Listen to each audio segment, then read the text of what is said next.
ang satuyang mga namamalwaan, haling Kisanaga, tanganing ipahayag talaga kung ano ang satuyang nasa buot na ipaabot sa mainit na issue kaining Port Barrel na nahihiling ta na matindi mo na ang pinahalian ng korupsyon.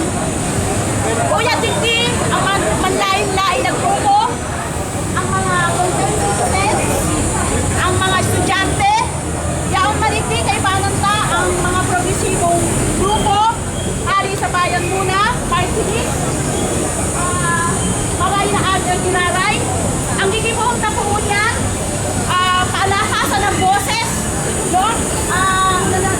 Magpapahilig kita, magpapadaw kita, kan sa tuyang mga opinion, nahabok ang Naga City, ang Bicol Region, nakikisumaro sa paghirok ng million people march na nangyayari sa Metro Manila as in iba pang lugar.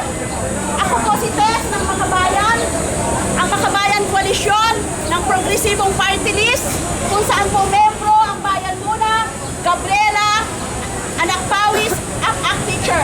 Hindi po mo niya na aga, magkakaigwa po kita, spontaneous na pagtarap, kung sisay po ang sektor, individual, na gustong magtarap.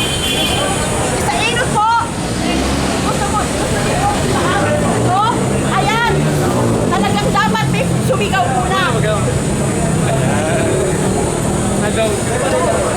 Wala pa daw. Kulang, cool. Cool. Kuha muna.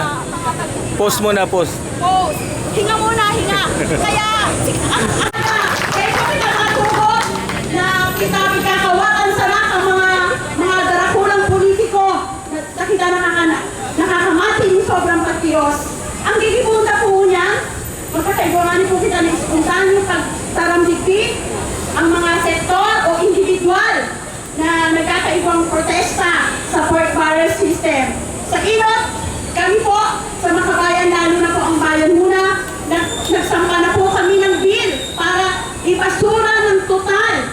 Hindi lamang po ito simpleng abolisyon o papalitan ng pangalan o pahihigpitin ang mekanismo. Dahil alam po natin na ang Port Barrel ay team play ng executive at legislative.